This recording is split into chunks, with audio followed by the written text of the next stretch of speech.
So Noemi Marin and Octavian Gabor, welcome back to the University of Chicago. Actually, about a year ago, on March 30th, we had this wonderful roundtable on Romanian studies, which was called Cultural Discourses, Romania and Eastern European Paradigm. And now you are back here to talk about two wonderful books.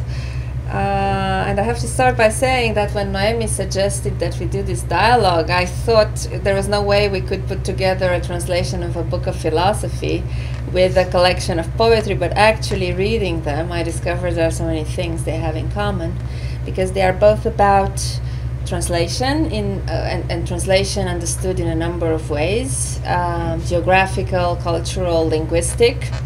And then there are both books about dislocation, about experiences of dislocation within the self, which can be caused by exile, whether chosen or imposed, or the exile from oneself as it occurs when the political regime one lives in is not right. And that's something that connects to Pray for Brother Alexander. Thank you for having us. It's Yes, a right. privilege, and I'm sure this is going to be a wonderful conversation. So I was wondering if you'd like to just tell us a bit more about these books, why you wrote them, why you translated Noica's prison memoir as opposed to a lot of other possible choices you might have had about Noica and Noemi. Why you put? I mean, this is a very recent volume of poetry. Some of the poems are not that new. How you chose the selection? How you made the selection? How you wrote them, and what they mean to you, and whatever you would like to tell us about these books, really. Okay, so I'll start. So this book, which is called in Romanian Aerul Depărtării, which will be translated probably here, The Flow of Distance in some ways, represents most of my poetry after 1990. Most of the poetry that I wrote with a different identity as an American Romanian, not as a Romanian American, although I wrote in Romanian a lot. This is a second volume after a poetry book that was called The Water of Time, that won several awards, many of the poems there, which was published in Romania in 1995. So it's a huge gap.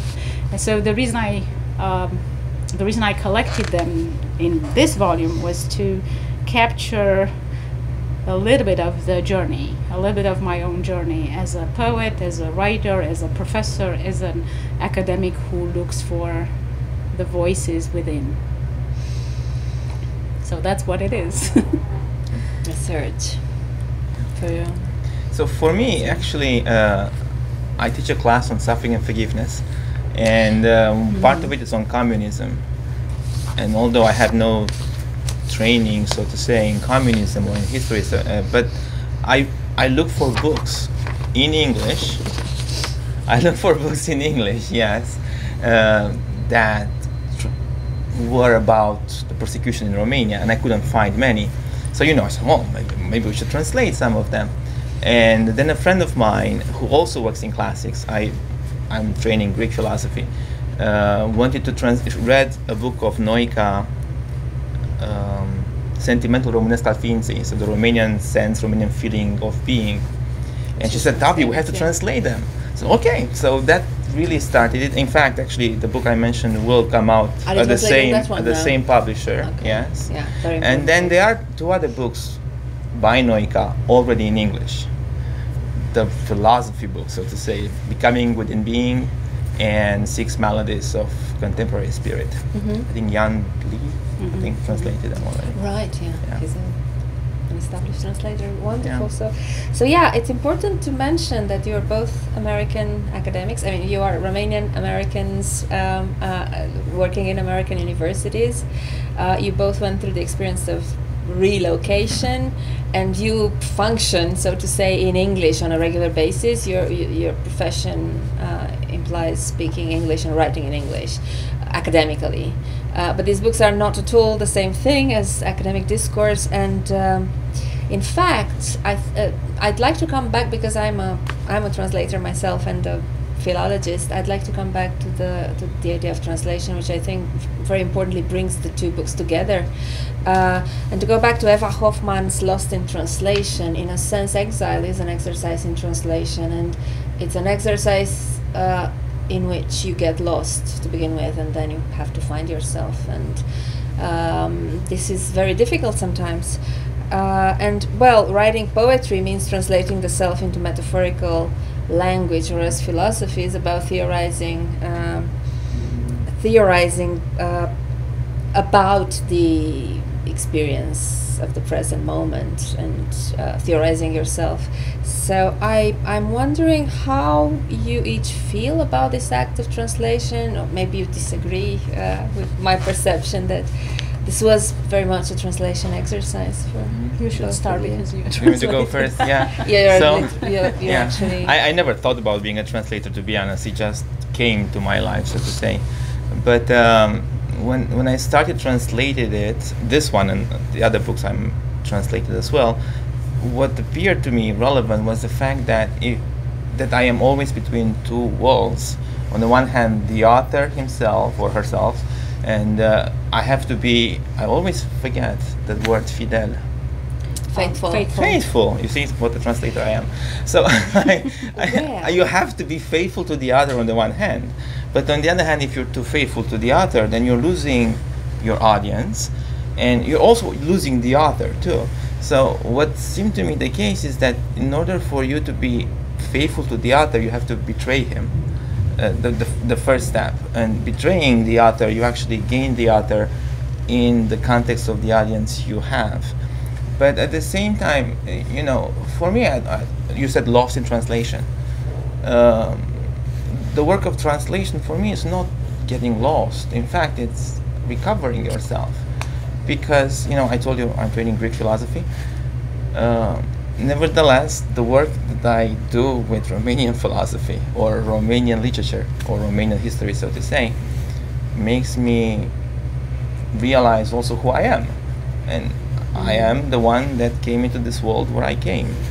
And I carry on with me whatever has been brought into me. So, you know, in a way it's a discovery, it's not the losing of self. If I may bring in one thing we spoke about just before starting this this conversation, I did mention that, and well, yeah, maybe it's worth mentioning here that while I was reading your translation, I thought I would have translated a lot of stuff differently. A lot of those sentences would have come out differently if I had translated them. And I can see you're not a translator, you're a philosopher who's translating another philosopher, and in doing so, interpreting him, really. So that's maybe what it's all about. Yeah, I don't think translation. So how it came to me was interesting because I worked on a book that is called After the Fall, which is the story, the rhetorical story, because I was doing rhetorical studies on three exiles, Enrico Tresckow, Slavenka Drakulic, and George Conrad. The three of them being exiles in different ways or dissidents in different ways, people who had to work with identity differently. The poetry comes to me as one of my, let's say, personal way of expressing what I'm going through. And the title of this particular book, The Air of Distance, is to capture the, I don't want to say translation, but I would say translating, trans-moving, transcending different identities. And the life of a Romanian working in the need for language, in the search for language, in an American format of studies of rhetoric, for example, came with an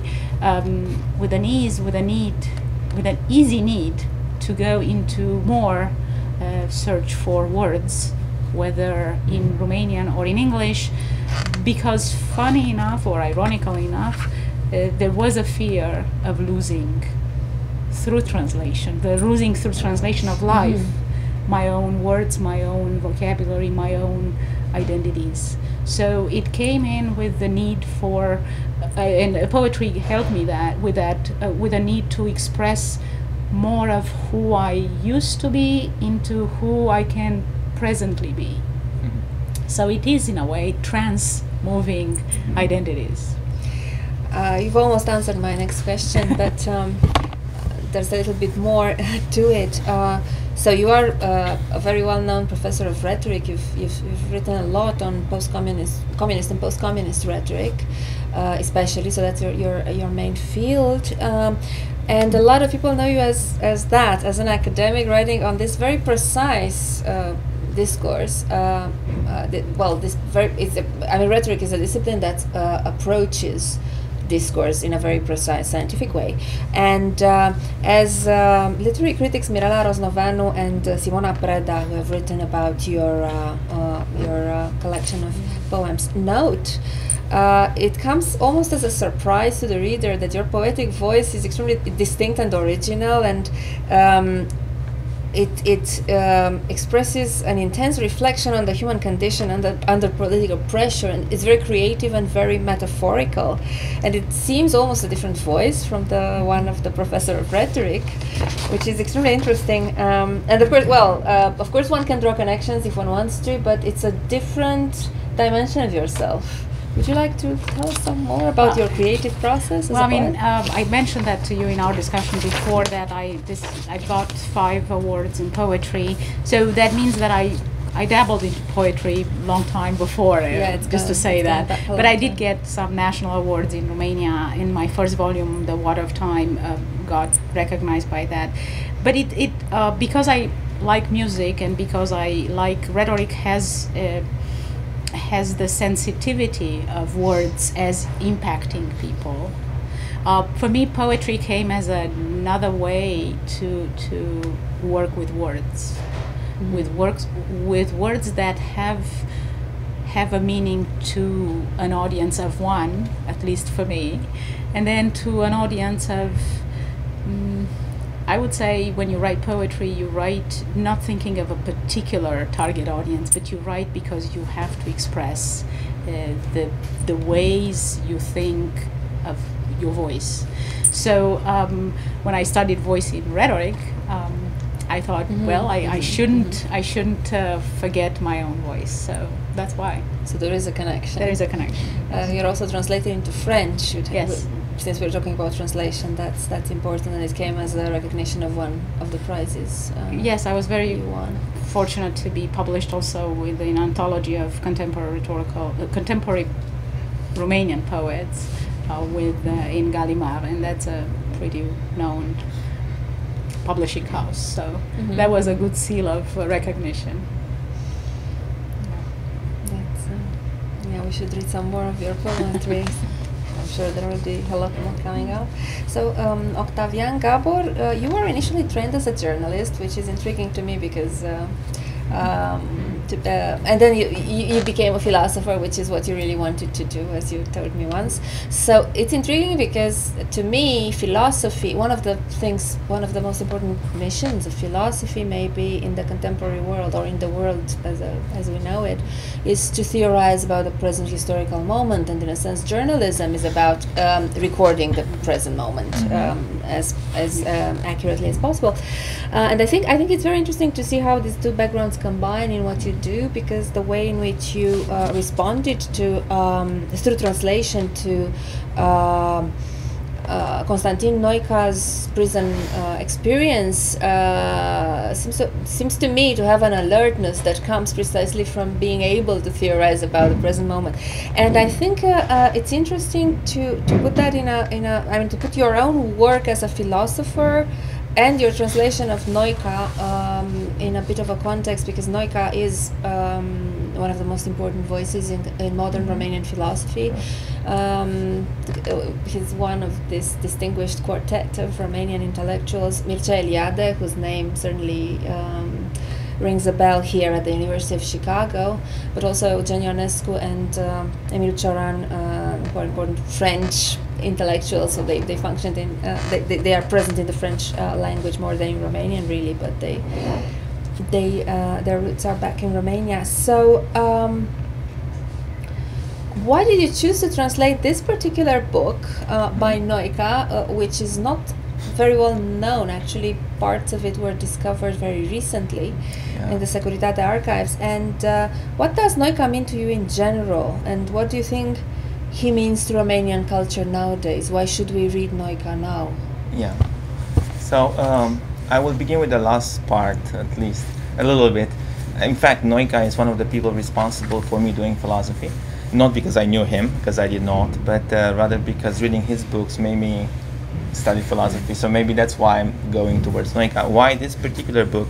Mainly because I was interested in communist persecution, and I was trying to look into various books about that. But at the same time, I think, as you mentioned, journalism and philosophy and how philosophy responds to present day and so on, I think one of the dangers that we sometimes are guilty of as philosophers is that we fall in love with abstract ideas. And as I'm not the first one to say that, but there are many evils that have been done throughout centuries in the name of beautiful ideas and abstract ideas. And I think in this book, Noica sees that, and he shows that we could murder in the name of I don't know, let's say equality, right? Or in the name of a certain superiority of a race, or in the name of an idea that I mentioned equality because in communism and so on, right? So what he sees, I think, in this book especially, is that often when we fall too much in love with ideas, we can forget what they do to real people and what kind of influences they may have to real people. And ideas, that's why you have a dialogue in the book and you have people talking, and he describes a theory, then you have other people reacting to it and so on. Ideas, if they are not somehow incarnate, living in people and trying to come here on earth, they can become very dangerous tools. And tools in really, I said murder before, maybe it's too strong of a word, but really in annihilating the existence of another human being in the name of some beautiful idea I may have. Can I jump in for a second and say something about poetry and philosophy as important from the standpoint of language? And this is transcending, just to play on translating and transcending our own books and our own event, but discussing something that I think we both are searching for in some ways, which would be the fact that, for example, both philosophy, but for sure poetry, requires attention on language, and it requires the reader to be as attentive to language as the creator or the translator or the philosopher, because it is a surge of words that mean or intend to mean an expression of human recognition of life, and with that attention, with that moment of which Ernesto Grassi calls it ingenium, but it's also Cicero who called it too. It's like with this sparkle of words that can create abstractions, can create rigid ideas, but also could create a moment of lyric recognition of human voice, of human experience, or of human life. And I think in that sense, I can see why both of them bring in this sensitivity to language as a human act. As an act through which humans exist. Exactly. As life. It's attention to that, attention to not just to the creation, but also the reader's attention to why is that search, that discovery of language as a not just as a reading, but as a recognizing experience. So it is through the language that we use that we tell our story, each of us. We each have our own story. So this brings me to your creative process. So if you would, could you each please refer to the process in researching, writing, or translating the book? I mean, how did it all go? Where did you start, and how did you go about creating these books? How did they challenge you? How do these two books sit within your work as a whole, how does the respective book differ from the rest of your work? Obviously, again, we have to think of the dichotomy: academic discourse, creative discourse. Let's put it this way. But is there a pattern for your creative process that maybe isn't all that different in your academic and creative discourses? I'm going to start with a language moment. I don't see myself as an academic or as a poet in particular. I see myself as an intellectual. And as an intellectual, meaning by that the search of ideas and vocabularies that relate to each other and impact my work, but also impact other people's works and ideas in ways that I consider not just beautiful or right, but I consider meaningful. So, for example, after working on the book on the rhetoric of exile, after the fall, I wrote a piece just because of reading Enrico Tresccow's own books and the revolution, The Hole in the Flag, the book about the account of the Romanian Revolution. I wrote something that was relating to me in a poem about the people who remain on the platforms of a train station. And the reason was because this kind of static place, it's always, the train station means always a movement, and yet at the same time the ones who remain are always the ones who somewhat carry the burden of that departure more than the engaging. And I thought about it because Tresckow makes a point in his identity, but I realized that I left a country, I left a place, I left a life, and I lived in a different way, language, life, etc., different train station. And the people who remain on those platforms, where are they, what do they mean, what does it mean to me? So the experience of his writing, in a way, talking about translation, in a way translated to me the need to see how departure is identified both in my own resonance of my own life, but also in the world that we call past, present, and future. I'm tempted to ask a follow-up question, which is related to music and to your background and your father. I mean, in Romania, everybody knows you, I guess, primarily as Marin Constantin's daughter, and Marin Constantin was the conductor of the Madrigal Choir. One of these personalities in Romanian culture that you do grow up having a lot of respect for, so one of these people who means something. How much, I mean, the book is dedicated to him, actually. How much is he present and in what ways is he present in your poetry writing throughout time? Apart from the musical background. He actually is. I grew up learning how to listen to music because of living in that family. I mean, I don't know, when I was 6 years old, I was already at the opera house, you know, because he was the president of the opera house. So, and I also learned how to listen to music, to classical music, but also to Romanian music. So the need for musicality, the need for the sound of the words was part of, you know, the lyrics in a composition. It's the lyrics in a contemporary part, but it is also how without thinking necessarily, I create this kind of poem as a song, in a way. So that's probably what he would recognize the most in my poetry, the way I construct the musicality of the words within, and what do they mean. So music is important in your creative process. And well, Octavian was just telling us a bit earlier that when he has to start writing something, a new piece of academic work, he very often listens to music to get inspiration. Yeah, that's true.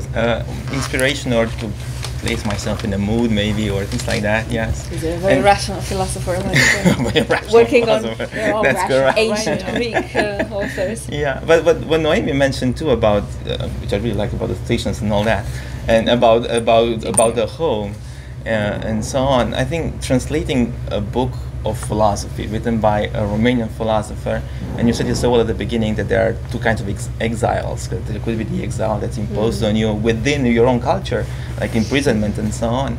But what happens, I think, is often, because we all live in this wonderful world, going from one station to another. Yes. Even the people who stay in stations, they move on as well, and so on. Yeah, but texts like that, for me, I would say, they bring you home in a certain sense, or the work of translation brings you home as well, and it gives you meaning in a sense, And I mentioned before that you discover yourself, perhaps, or you discover the fact that you may work with abstract ideas, or you may engage in a kind of academic world and so on, but you are still someone who has a history that you have not chosen, and who has a life that you have not chosen, in some sense, in a sense that everything that comes before you and that forms you. We do not come in places which are empty or in vacuum. We come into a place that's already formed, and coming into that place, going back to a work of translation, brings you home. And you work with another human being, with the idea of a man who died 30 years ago or so, I think. Yeah, about 30. About 30 years ago, yeah. And even if you work on him, what you do, you discover yourself, so to say. And I actually believe that when you read a book, somehow you discover yourself too, in the sense in which you connect whoever you are with whatever happens over there. Wow. Yeah. So translation, translation also comes to us as a result of our readings, right? What role does reading play in your creative process, in your academic work and your creative work? So I'm wondering, what authors would you describe as having influenced you, and how do you relate to places with books such as this one? I'm looking at this classical studies shelf that we are just facing, which must be a sign. Are there any authors that you relate to that have influenced your work, and would you recommend any particular readings to our audience? Now, if you ask the same question and I would have my academic rhetoric hat, I will answer completely different. But as a poet, coming from Eastern Europe, coming from Romania, and coming into being a different person yet the same person, with the same and yet different voice, I would say to people who had resonated with me because I identified exactly what I thought they meant and what I think I mean, which will be Joseph Brodsky and Czesław Milosz.